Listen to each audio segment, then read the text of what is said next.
शिद्दत से देखे गए सपने अक्सर जरूर पूरे होते हैं।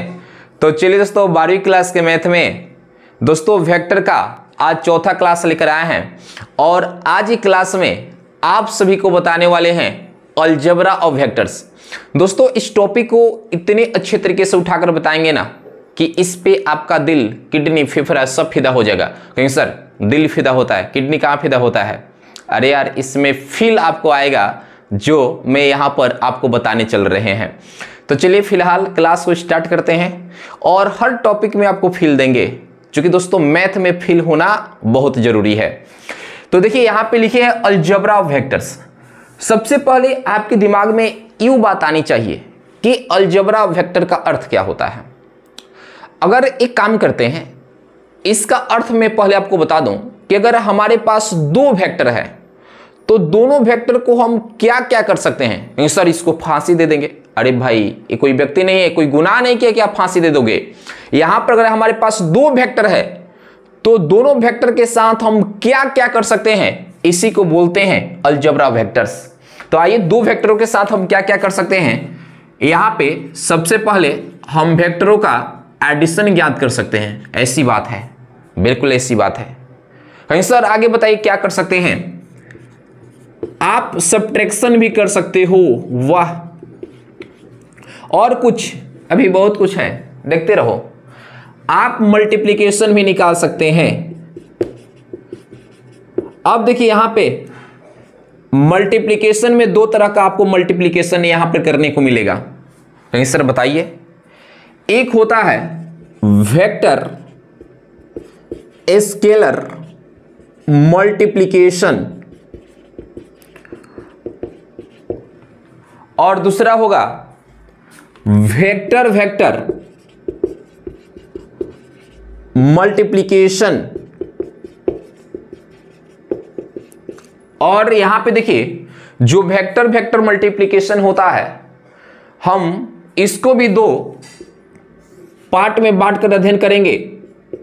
दो सदिशों का हम इसमें डॉट प्रोडक्ट निकाल सकते हैं और दो सदिशों का क्रॉस प्रोडक्ट निकाल सकते हैं। यानी डॉट प्रोडक्ट ऑफ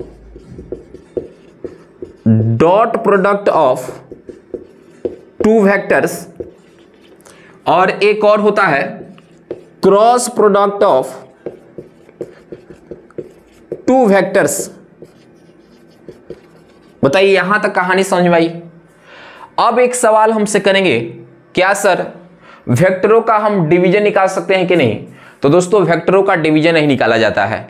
तो वेक्टरों के साथ हम क्या क्या कर सकते हैं आप बोर्ड पे देख पा रहे हैं। तो चलिए सबसे पहले दो सदिशों को हम कैसे ऐड करेंगे इसके बारे में कुछ रूल है, उस रूल को समझना पड़ेगा। यहां से इसको हटाते हैं। अरे तू हट जा, हट जा, हट गया। अब चलिए लाते हैं भयंकर टॉपिक। देखते रहो भाई, नजर नहीं हटनी चाहिए। जैसे आप कहीं दूसरी जगह नजर नहीं हटाते हो, पता है आपको, समझ में आ गया होगा कहां नजर नहीं हटाते हो। वैसे यहां पर भी आपको नजर हटानी नहीं है। यहां पे चलिए पहले बात हम आपको बता दें कि सबसे पहले हम लोग जानेंगे triangular law of vector addition. देखिए ये लॉ क्या कहता है, क्या कहेगा, चलिए मैं बता रहा हूं। सबसे पहले हम कोऑर्डिनेट एक्सिस बना ले। तो यहां पे देखिए ए आपका एक्स एक्सिस, ए वाई एक्सिस और ए जेड एक्सिस। जो जेड एक्सिस है ए आपके तरफ है और तीनों एक्सिस एक दूसरे से 90 डिग्री के कोण पे है। एक यहां पे काम करते हैं, एक यहां पे सदिश ले लिए और ए वेक्टर हो गया। ए सदिश मान लेते हैं कि ए वेक्टर है, ए ओरिजिन है, ए वाला पॉइंट ए है। जो यहां पे ए वेक्टर है ए1 आई कैप प्लस b1 जे कैप प्लस c1 के कैप है। और इसके आगे देखो एक यहां पे हमने सदिश ले लिए ए बी वेक्टर, और ए जो सदिश है a2 आई कैप प्लस b2 जे कैप प्लस c2 के कैप, और इस पॉइंट को हमने मान लिए बी। पहले ओ से ए तक गए, फिर ए से बी तक गए। अब एक मेरा इरादा है, क्या इरादा है सर? आपका भी इरादा है, मेरा इरादा है टॉपिक पे, आपका जो इरादा है वो मेरा इरादा नहीं है। अरे बाबा बोर्ड पे देखो, मेरा इरादा यह है कि यार हमें ओबी वेक्टर चाहिए, तो हम जिस लॉ से यहां पे ओबी वेक्टर निकाल पाएंगे उस लॉ को बोलते हैं triangular law of vector addition. कहीं सर बात समझ में आ गई कि अगर हम ओ से ए तक गए हैं, ए से बी तक गए हैं और हमें ओ से बी तक जानी है, तो जिस नियम के तहत जाएंगे उस नियम को हम बोलते हैं triangular law of vector addition. तो भाई हमें यहां पे ओबी वेक्टर निकालनी है, तो भाई ओबी वेक्टर कैसे निकलेगा?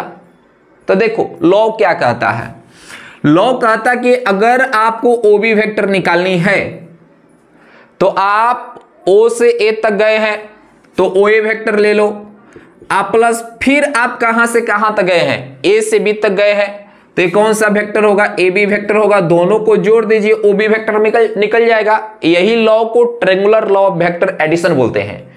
तो भाई देखो, अच्छा एक बात बताओ, ये जो ओबी वेक्टर है तो ओबी वेक्टर बराबर ओए वेक्टर, ओए वेक्टर क्या है जी? छोटा ए वेक्टर से हम दिखाएं इसको, और ये क्या है? a1 i cap plus b1 j cap plus c1 k cap. A plus है तो प्लस, ए बी वेक्टर क्या है? A B vector B vector है, क्या है जी? a2 i cap plus b2 j cap plus c2 k cap. यहां तक कोई दिक्कत नहीं ना?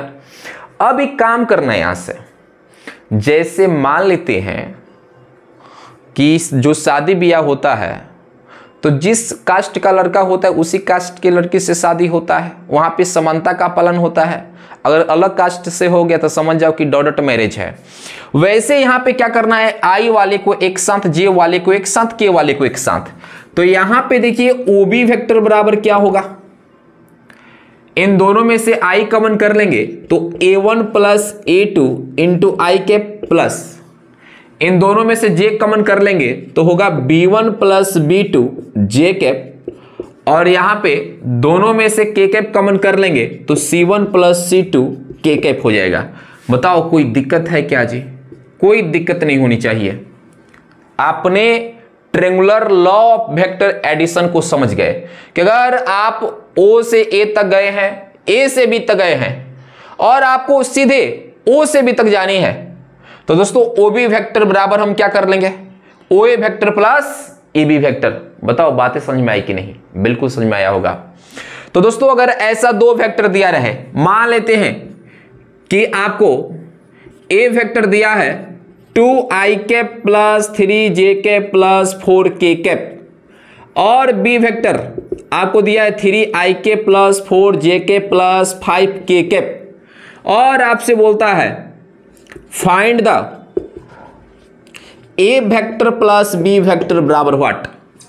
तो क्या इन दोनों वेक्टर को जोड़ सकते हैं? दोनों वेक्टर का योगफल निकालनी है।